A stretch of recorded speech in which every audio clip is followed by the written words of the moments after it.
अस्सलाम viewers, welcome to my channel. कैसे हैं आप सब। आज की वीडियो में जो है हम मैथ की प्रेजेंटेशन डिस्कस करेंगे। काफ़ी स्टूडेंट्स ने मैथ का पूछा था कि मैथ के क्वेश्चन सॉल्व करते हुए दिखाएं कि मैथ की प्रेजेंटेशन क्या होती है। तो कोशिश करूंगी कि मैं इस वीडियो के बाद जो है वो कुछ दिनों में लाइव आके आप लोगों को मैथ के कंप्लीट क्वेश्चन सॉल्व करके वो दिखाऊं कि उसकी प्रेजेंटेशन क्या होती है। मैथ की भी बेशक प्रेजेंटेशन होती है।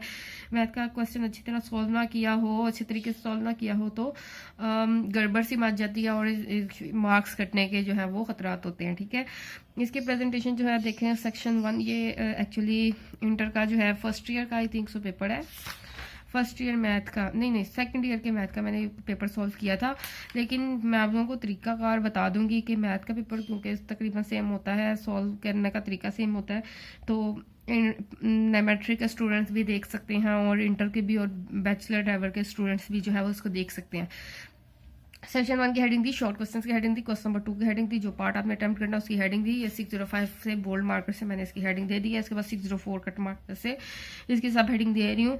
अब आपने जैसे डेफिनेशन का क्वेश्चन होता है कि डिफाइन कंटिन्यूटी, तो डेफिनेशन आप लोगों ने क्या करनी है। अगर आप लोगों को इस तरह अच्छा लगता है तो आप लोग जो है वो पेज के सेंटर में जो है वो उसको डिफाइन कर दे।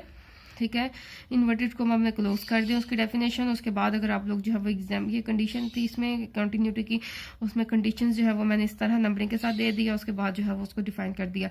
और अगर आप लोग एग्जाम्पल भी इसमें कोट कर दें, ठीक है, अगर आप लोगों को लगे डेफिनेशन शॉर्ट है, ठीक है, तो उसके साथ एग्जाम्पल भी ऐड कर दे तो बेस्ट हो जाएगा। इसके बाद जो है वो किसी क्वेश्चन को सॉल्व करना है तो जस्ट उसके सोल्यूशन की हेडिंग दें और उसको सॉल्व करें, गिवन बताएं और जो जो आप स्टेप कर रहे हैं उसको इंग्लिश में बताएं कि जी गिवन है, ये फंक्शन है, पुटिंग दिस एंड दिस। ठीक है, उसके बाद ये देखें,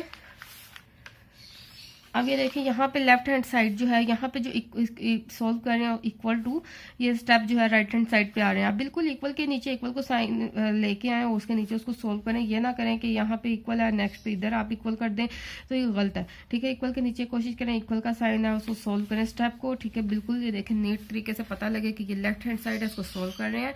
फिर लेफ्ट हैंड साइड में फाइनल आंसर आए तो उसको मेंशन कर दो, राइट हैंड साइड पे उसका आंसर लिख दे, आंसर की हेडिंग दे दें, नेक्स्ट नंबरिंग दे, सोल्यूशन की हेडिंग दे, फिर उसमें बताएं जी क्या गिवन है और आप लोगों ने क्या करना है। जो भी स्टेप कर रहे हैं उससे बताएं, डिफरेंशिएटिंग यूजिंग क्वेश्चन रूल।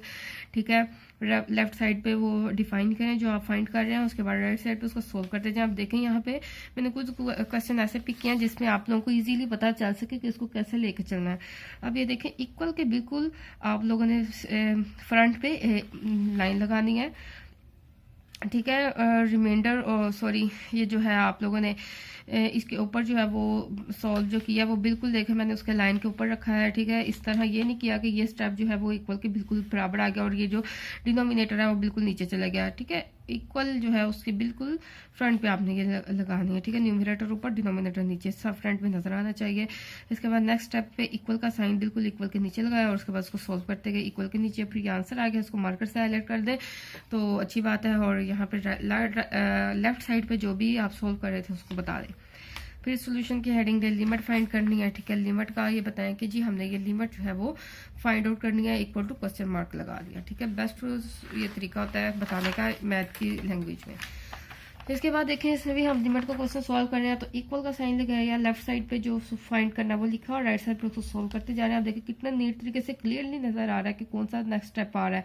ये फर्स्ट स्टेप है, ये सेकंड, ये थर्ड, ये फोर्थ, बिल्कुल मिक्सअप नहीं हो रहे। ठीक है, यहाँ पे देखें, यहाँ पे इक्वल पे न्यूमरेटर डिनोमिनेटर में भी न्यूमरेटर डिनोमिनेटर थे, लेकिन मैंने उसको किस तरह नीटली जो है वो लिखा है कि बिल्कुल मिक्सअप नहीं हो रहे हैं। यहाँ पे सिंस दे के रेफरेंस जो आपने वो ऐड किया है वो यहाँ पे सिंस करके यहाँ पे लिख दिया, फाइनल आंसर जो है मार्कर से हाईलाइट कर दिया। ठीक है, इस तरह ये भी है क्वेश्चन। इसमें स्टेप वाइज जो है वो तो आपने स्टेप बता दें, स्टेप 1 ये है, स्टेप 2 ये है, स्टेप 3 ये है। ठीक है, क्लियरली एग्जामिनर को दिखाना है, उसके बाद उसको सोल्व करना है। उसके बाद नेक्स्ट,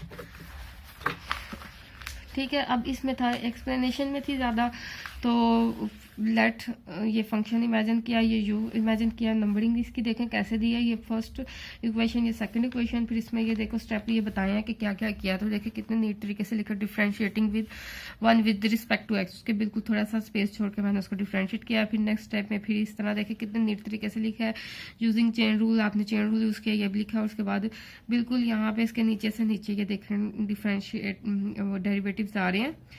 इसके बाद चेन रूल लगाया, उसका फाइनल आंसर जो है वो मैंने इस तरह मार्कर से हाईलाइट कर लिया। अब ये तरह लेंथी था, मैंने पूरा मार्कर से नहीं लिखा, जस्ट फाइनल जो है आंसर उसको मार्कर से लिखा और जो फाइंड आउट कर रहे थे। ठीक है, यही तरीके हैं, यही प्रेजेंटेशन होती है मैथ की कि आप एग्जामिनर को क्लियरली नजर आ रहा हो कि लेफ्ट साइड कहाँ पे है, राइट साइड कहाँ पे है, फर्स्ट स्टेप कहाँ पे है, सेकंड स्टेप कहाँ पे है, कहाँ पे जो है वो लास्ट आंसर आ रहा है। ठीक है, यही आपने क्लियरली शो करना है। सोल्यूशन लिखा, इस तरह ये डिफरेंट देखें क्वेश्चन जो है मैंने नीटली सॉल्व किया।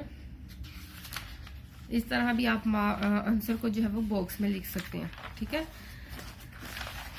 अगेन एक डेफिनेशन आ गया, डेफिनेशन देखें कैसे लिखी है इन्वर्टेड कॉमास में। इसमें जो इंपॉर्टेंट बातें थी उसे मार्कर से मैंने हाईलाइट कर दी। ठीक है, मार्कर से बता दिया जी डिक्रीजिंग फंक्शन ये है, इंक्रीजिंग फंक्शन ये है। ये भी सोल्यूशन था। ठीक है, इसको देख के कैसे सॉल्व किया। इक्वालिटी के नीचे इक्वालिटी का साइन आ रहा है, नेक्स्ट स्टेप आ रही है और उसके बाद फाइनल आंसर आ गया। ठीक है, इस तरह सोन आपने पेपर सॉल्व कर लिया। क्वेश्चन नंबर 3 इसके भी शॉर्ट क्वेश्चन डिफरेंट वे में इस तरह सॉल्व कर लिया। लॉन्ग क्वेश्चन पे फोकस करते हैं। लॉन्ग क्वेश्चन देखें कैसे दिए हैं। Section 2 long question, question number 5 ए पार्ट सोल्यूशन। अब ये लिमिट का क्वेश्चन तो मैंने लिमिट्स की हेडिंग दे दी, आप नहीं देना चाहते ना दें। ठीक है, तो लिमिट्स की हेडिंग दे दी कि ये लिमिट्स का टॉपिक है, उसमें फिर ये लिमिट फाइंड आउट करनी है इक्वल टू क्वेश्चन मार्क, और उसके बाद यहाँ पे लेफ्ट साइड लिखी और इसके बाद राइट साइड पे उसको सोल्व करते गए, लिमिट फाइंड आउट की। उसके बाद जो जो आपने स्टेप यूज़ किया है, रेफरेंस यूज़ किया है, सिंस करके साइड पे लिख दिया, applying limit x approach to 0। ठीक है, फाइनल आंसर जो है वो मार्कर से हाईलाइट कर लिया। इम्प्लाइज टू भी बोल्ड कर दिया कि जी ये फाइनल आंसर आ गया। इस तरह ये डेरिवेटिव्स का पार्ट था, पार्ट बी, तो मैंने इसमें डेरिवेटिव्स की हेडिंग दी है, टॉपिक डेरिवेटिव्स। ठीक है, नहीं देना चाहते कोई मसला नहीं, जो सोल्यूशन की हेडिंग दे या प्रूफ है तो प्रूफ की हेडिंग दे, उसके बाद उसको सॉल्व करें। ठीक है, ये फाइनल आंसर को मैंने ऐसे लिखा। ये एंड पे 2-3 लाइन बच गई थी तो मैंने उसको क्रॉस कर दिया कि जी मैंने इसको यूज़ नहीं किया। ठीक है, मैं चाह रही थी क्वेश्चन नंबर 6 की हेडिंग जो है वो मैं नेक्स्ट पे दूँ, तो मैंने नेक्स्ट पेज यूज़ किया। क्वेश्चन नंबर 6 ए पार्ट इंटीग्रेशन का टॉपिक था, इंटीग्रेशन की हेडिंग दे दी। ये जस्ट वो टॉपर्स जो अच्छे मार्क्स गेन करना चाहते हैं तो वो फुल अटेंशन चाहते हैं एग्जामिनर की, तो ये अच्छे तरीके होते हैं इस तरह एग्जामिनर की अटेंशन जो है वो लेने के लिए कि जी आप लोगों को पता है कि जी इंटीग्रेशन का टॉपिक है, ये पता तो सब तकरीबन सबको होता है, उसको यूटिलाइज कैसे करना है ये मैं आप लोगों को बता रही हूँ। टॉपिक लिखे इंटीग्रेशन का, सोल्यूशन उसका इंटीग्रेशन का क्वेश्चन है उसको सॉल्व किया और ये फाइनल आंसर आ गया। इस तरह ये एनालिटिकल ज्योमेट्री का टॉपिक था, तो मैंने इस टॉपिक की हेडिंग दे दी एनालिटिकल ज्योमेट्री पार्ट बी की और उसको सॉल्व किया। ठीक है, ये देखें इस तरह सॉल्व कर लिया। इसको डायग्राम बनानी थी ऐसे बना ली। सिमिलरली क्वेश्चन नंबर 6 ए पार्ट कॉनिक सेक्शन का, कॉनिक सेक्शन की हेडिंग दे दी। वेक्टर्स का पार्ट है, वेक्टर्स की हेडिंग दे दी और उसे सॉल्व कर लिया। प्रूफ था, प्रूफ लिख दिया इसका। ठीक है, इंशाल्लाह जो है मैं कोशिश करूंगी कि अब 9-10 की भी मैथ की प्रेजेंटेशन अपलोड करूँ, कोशिश करूँ लाइव आके सॉल्व करूँ ताकि आप लोग जो है वो उसे पिक करें। ठीक है, ये देखें इसमें लीनियर इक्वेशंस का एक क्वेश्चन जो है वो कैसे अटेम्प्ट किया, ग्राफ कैसे बनाया है, क्लियर देख लें और इसमें इंपॉर्टेंट जो है बातें से मार्कर से हाईलाइट किया। ठीक है, अपना ख्याल रखिए। Thank you so much guys, अल्लाह हाफिज़।